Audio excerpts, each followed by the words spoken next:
This episode is brought to you by the Arvada Center. Stephen King's thriller, Misery, is live on stage at the Arvada Center this fall. Based on King's best-selling novel, this psychological thriller tells the story of author Paul Sheldon, who wakes up after an accident in the home of a superfan, Annie, who is not happy with his latest work. At Annie's mercy, Paul finds himself writing for his life. Misery is running September 4th through October 11th, and tickets are on sale now at arvadacenter.org. That's arvadacenter.org. Welcome to CityCast Denver. I'm Olivia Jewel Love, and here's what Denver's talking about.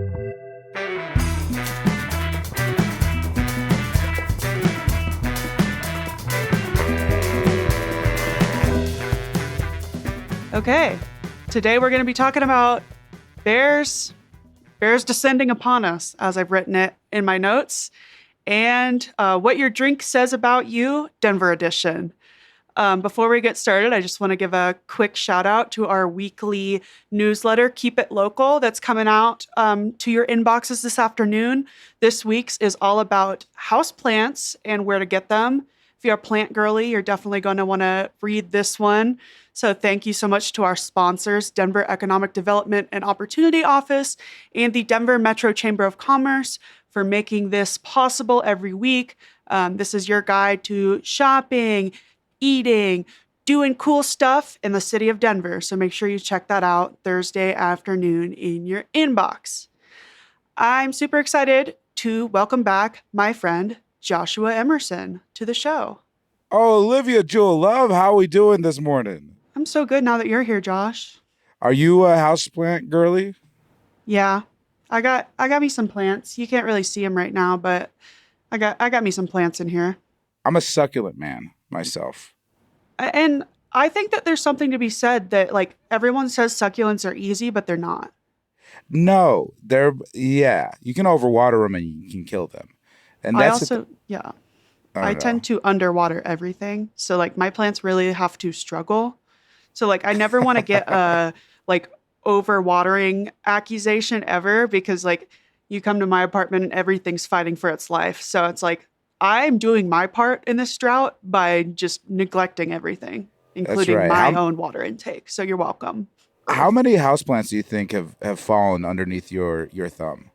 Well, the thing is, I don't usually kill them. They usually just get like a little shriveled up, and then I'm like, oop, time to give them a drink. And then they bounce back.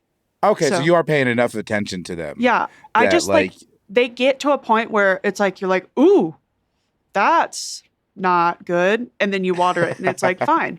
So yeah. They're usually okay. But when I try to have plants on my balcony, I still haven't understood the Colorado sun well enough to be able to successfully have outdoor plants. They just get crispy immediately. I don't understand how it's so bright here. It's also the elevation too, I think, plays a little bit into it. It's a whole culture here. There's like you never plant until after Mother's Day, you know. I know. It's too hard. I've burned everything that's outside immediately. So I'm sticking to indoor stuff. But we're talking about something that's outside.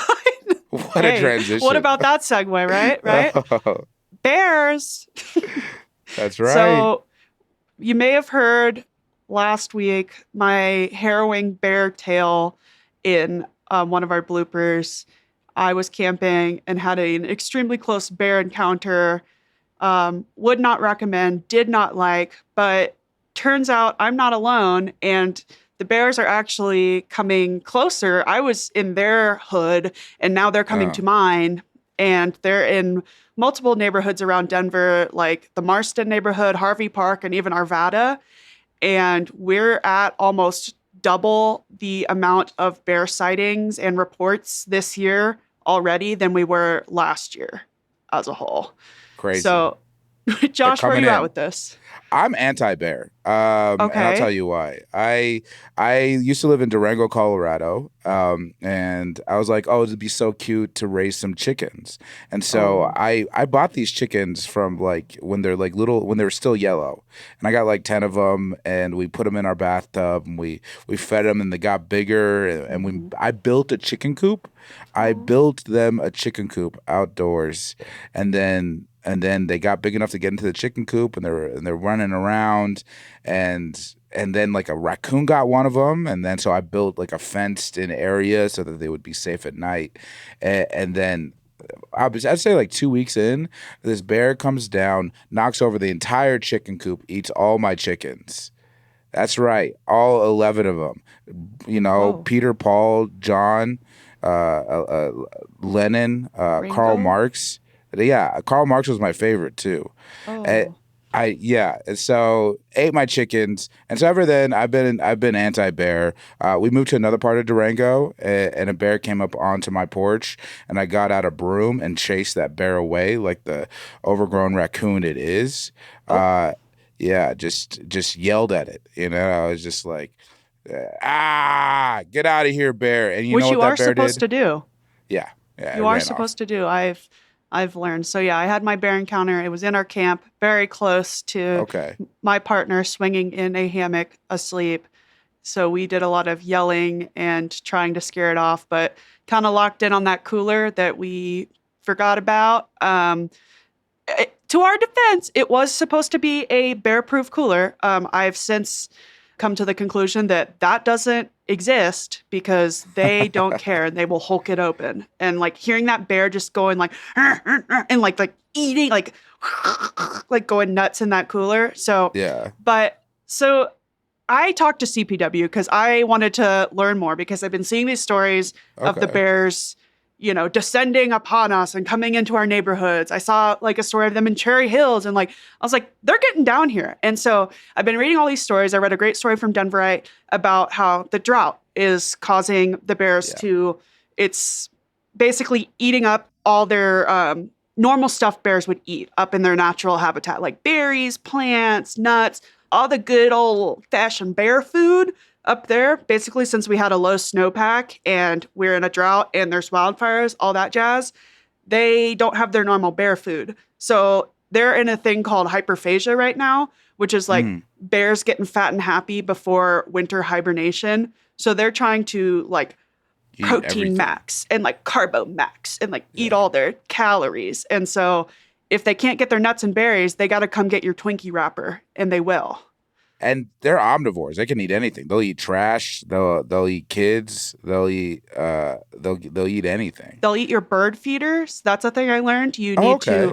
You need to put in your bird feeders at night and stuff, like any kind of hummingbird, any type of bird feeder. You need to put those in, keep your trash inside. But one of the things that I thought was really interesting here is I was like kind of just taking it as like, yeah, it's the drought. That makes sense. But then I didn't know that like there was a whole other side of this discussion Mm. where I saw a person on Twitter called Forest Mommy who stirs the pot sometimes. And What did she Forrest Mommy say?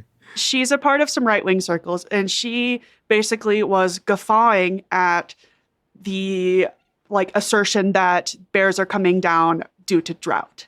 And so I was like, what could it be then? So I went in this thread and saw that basically they were talking about a lot of the reasons they were thinking was the hunting restrictions are what's causing this, and development is taking away natural habitats. So I was like, those both seem like they could be legitimate reasons. Let's Yeah. do some myth busting. So right before this taping, I got on a call with CPW's Kara Van Hoos, What'd she who's their say? public information officer.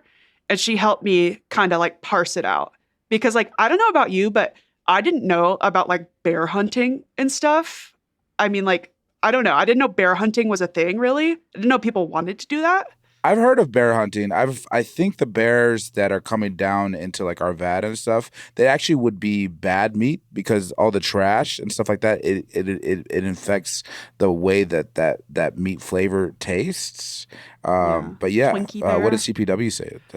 Well, so there is a limited number of bear tags, which is basically like Oh, the permission to shoot a bear. If you're like, I want to have a license to kill a bear, it's a bear tag. uh-huh. But that's always been the case. There's always been a limited number.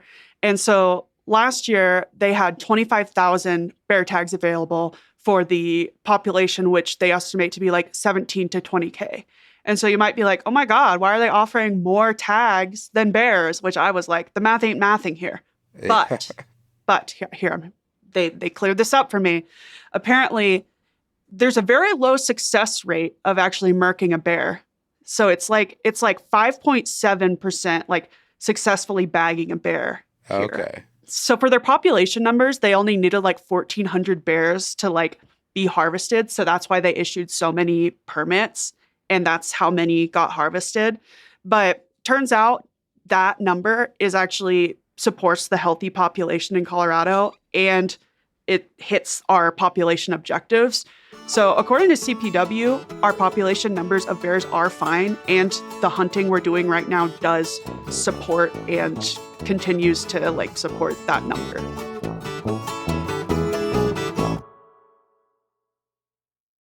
So yeah, I just want to make sure I understand. They're putting out more tax for bears than there are actual bears because it's just so unlikely that even if you get a tag, you're going to bag a bear. Yeah. And so they're just like increasing the revenue just because people aren't good enough hunters to get the bear. Is that right? Yeah.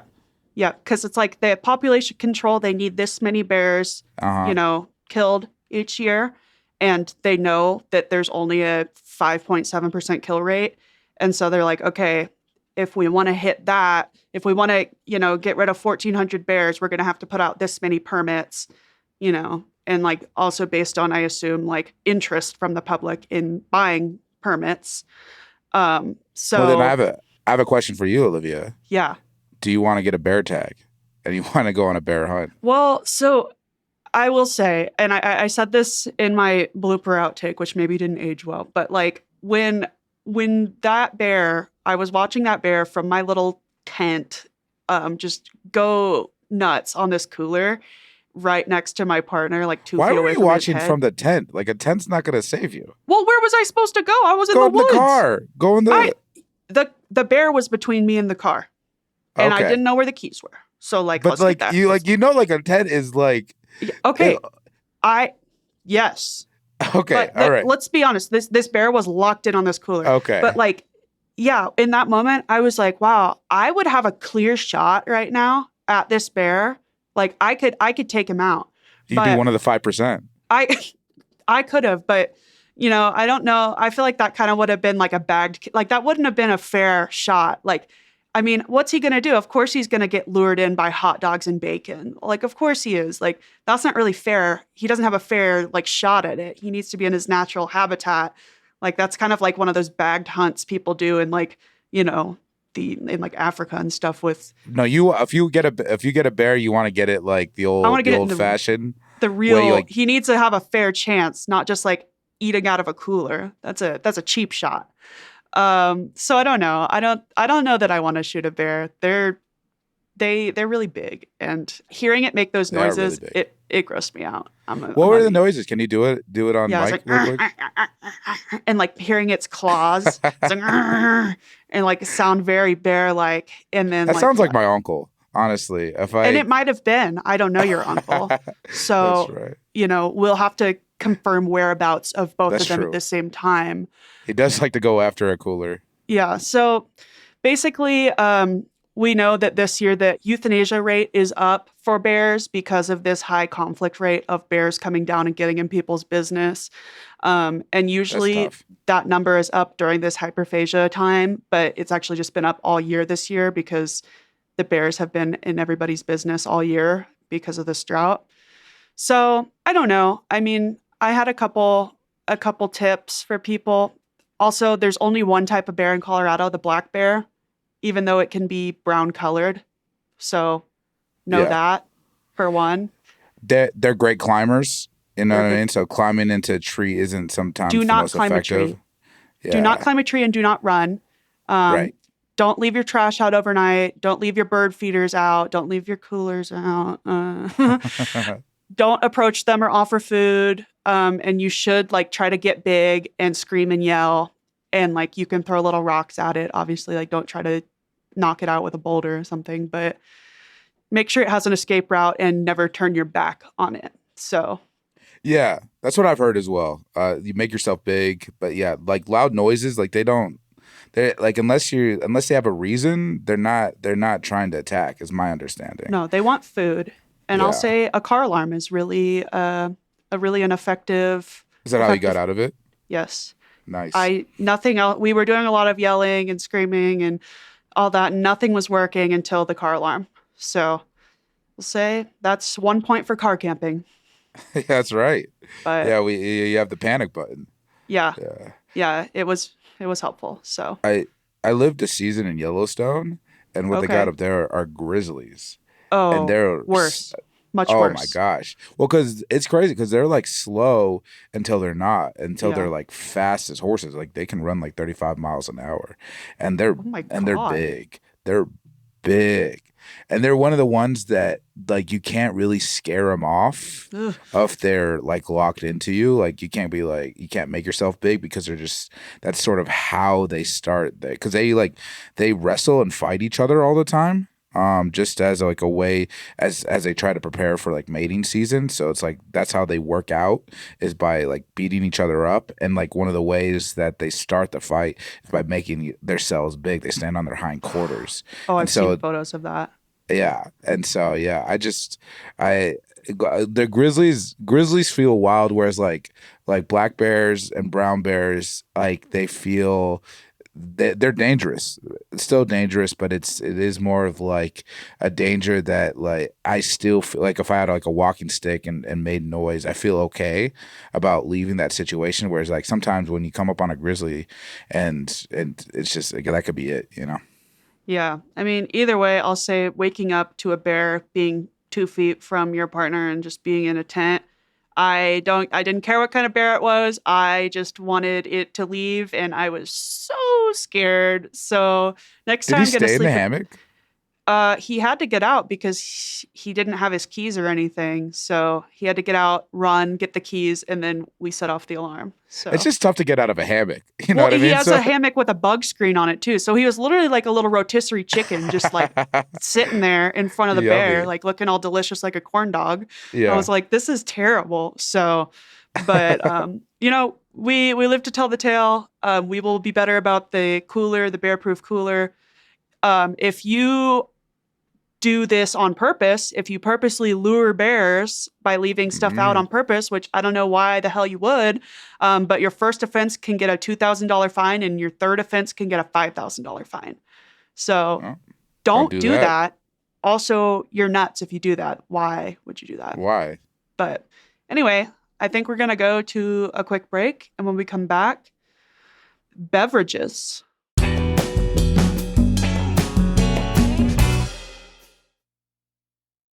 All right, we're back. What do local bartenders think about you based on what you're ordering? Mm. So there was this fun article in Westward from Nicholas Hines, and the premise of it is what your drink order says about you according to Denver bartenders. And I just love this question because I sometimes do feel self-conscious, when it's the first drink of the night, Hmm. getting in there and ordering something because I'm a cocktail girl. I like I like a little festive drink. And so I've been seeing these like articles on like BuzzFeed and like all those like aggregate lists of being like, if you order these drinks, your bartender hates you. And so to like see the local version of this, I was like, oh my God, am I on this list? Do you always change up what you order, or do you Yeah. have like a couple go tos? I mean, it's been an Aperol Spritz summer for me, for sure. Okay, strong Like, choice. that's Spritz summer every day. Not every day. Don't worry. Wow. No one Are call. you doing No one okay? call. I'm fine. I'm fine. But I do.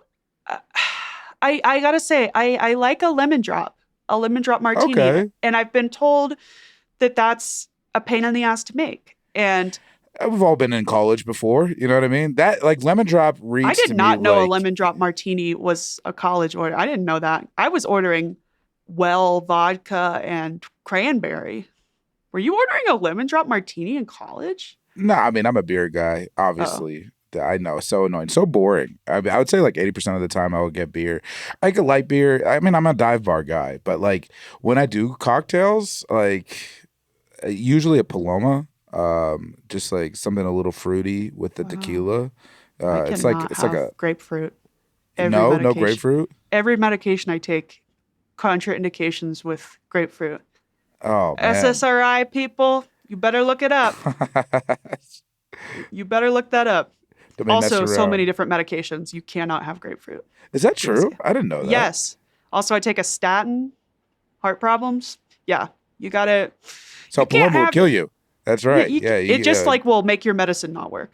okay. So We want the medicine to if work. you want your Prozac to be kicking, you better get a different citrus. Oh, Olivia's so sad since you had that Paloma. Yeah. Like, oh no. Yeah, but this list, I'm curious if anything stuck out to you from this local list. We've Yeah, it was interesting because it was like if a person orders a Long Island iced tea, like it's just gonna be a bad night. Like they're gonna get too drunk. It's like one of oh, those like drinks where you're trying to get as much alcohol in one glass as possible. And I've never been out with somebody that ordered a Long Island iced tea, really. which yeah, I have. Do your friends ever order Long Island? I mean, Yeah. I feel like it's a generational thing for me. Okay. To me, a Long Island is like if it's a special, sure. Okay. And also to me, a Long Island is a bowling alley drink. A bowling alley drink. Like there's always a special on Long Island's at the bowling alley. Don't know why. Okay. So like to me, it's a bowling alley drink. I mean, I agree. I feel like you're kind of trying to maximize with this drink. Yeah. Yeah, I don't know. I don't know about the strongest stereotype. I mean, I feel like that's I feel like it's going too far. I feel like it's too far. Like it's But too judgy. I mean, I don't know. And then there are a couple other ones on here. Like they kept saying Amaro. I've never had an Amaro before. Like that being an industry drink. Yeah. Amaro. I don't know. I don't know what Yeah. that And then there are is. like a lot of people that work in the industry, they get like a beer and a shot, and like I do that too. Yeah, that's a very well, and I like the Common. one here that's like the IPA stereotype Oh yeah. because I mean I was literally talking about this on yesterday's show. I think I love to roast the IPA. I just So hate yeah, it. yeah, I'm an IPA guy. Roast me. Let me hear. Like, what is it about IPA that you don't You like? just love putting a pine cone in your mouth. You love eating an orange with the skin on. Like it's just diabolical. I don't Is it know. why? Is it too bitter? Is that what you're saying? No, it literally tastes like you're licking a pine tree. That's like what if I went and gnawed on a tree outside? Like it's no. First of all, I do chew on pine tree. You know And what I see mean? that adds up. That's where spearmint comes from. All right, if you don't have brave souls like me chewing on trees, no one gets to brush their teeth. So honestly, we're Wow. making society better by making people's Shout out. breath better. Josh founded Colgate. You're welcome. All right. Collab. But I don't know. I double IPA is too much for me. Wait, what is West double Coast IPA? Sorry. I'm trying to hate and I so don't even know what it is. IPA is a India Pale Ale, and they got like a lot of. I mean, all the beer bros are gonna be pissed because I don't really know that much. But my understanding is Get that his ass. the hops makes it more bitter. But it's like a more full body taste to me. Oh. And lately they've had this thing like West Coast and hazy IPAs.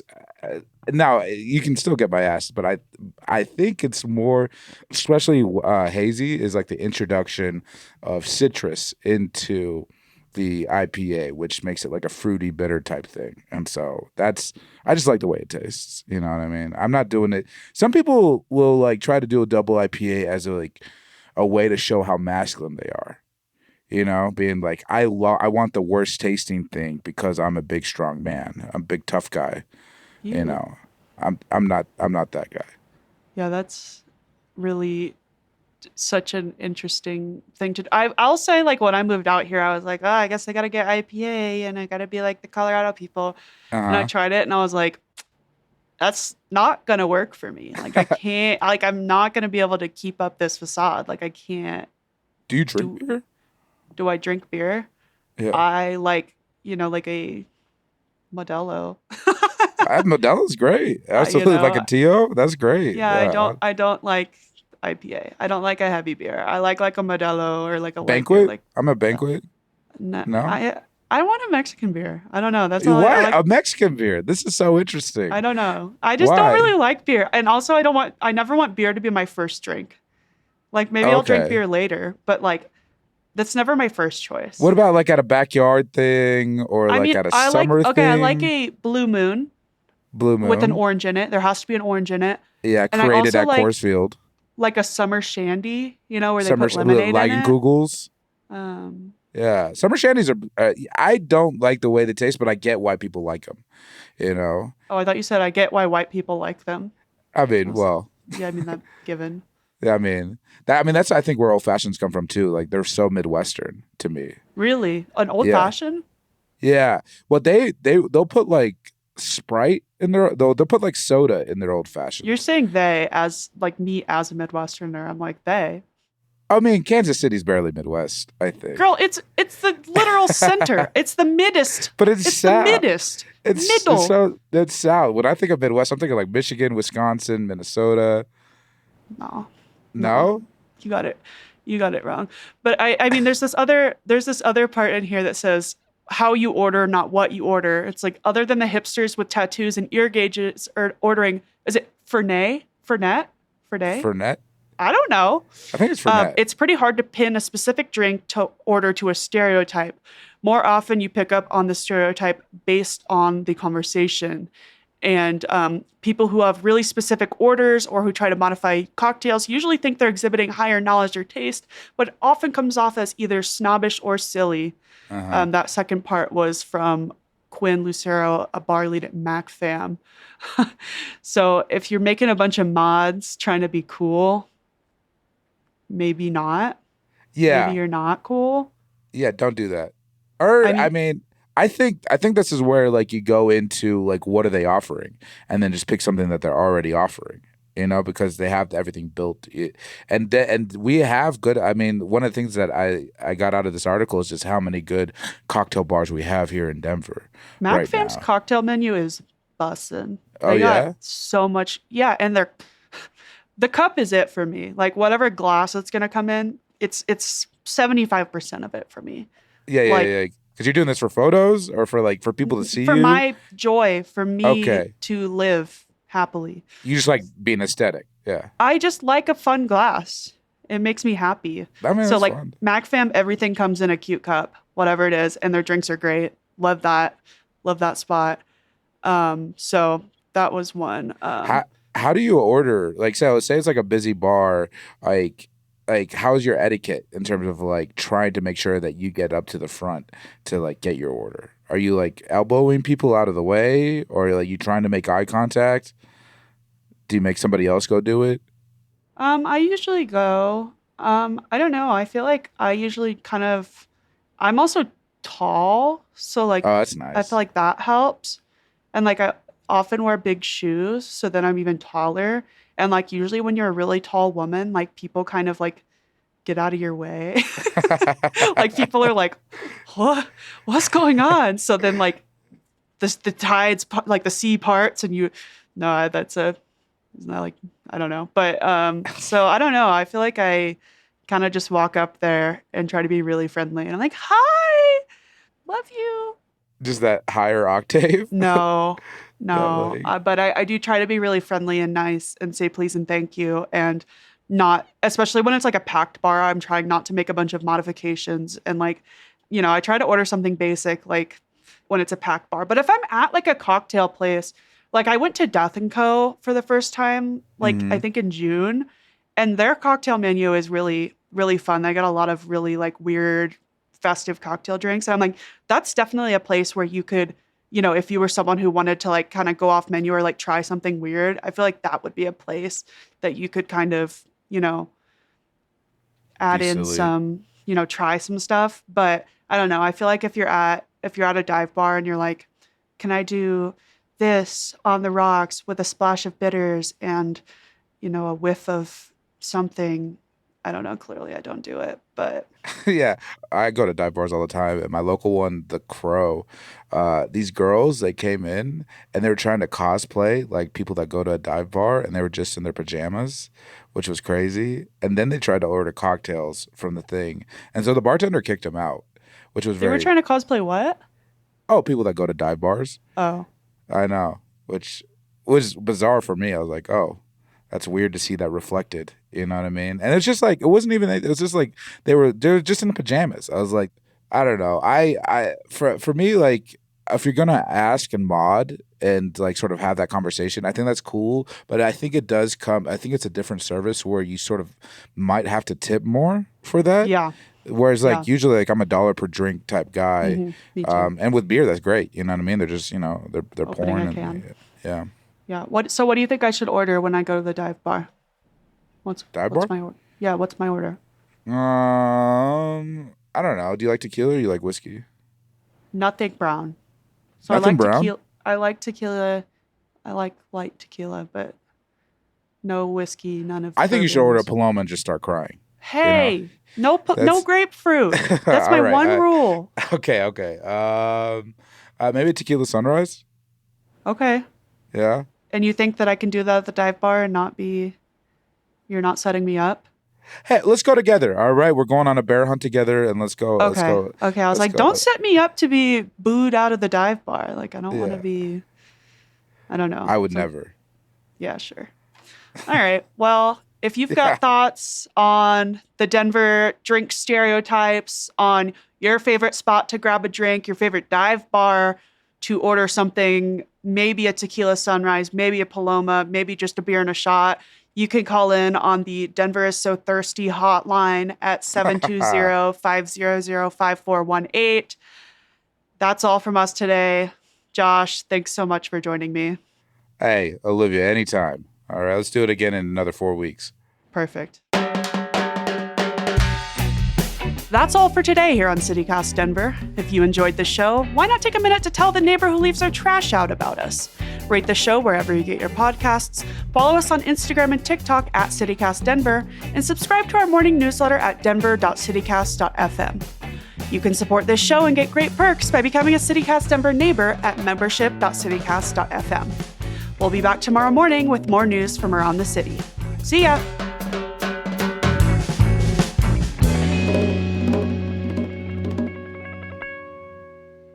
We're already there. I'm already there. Take a look around. Okay.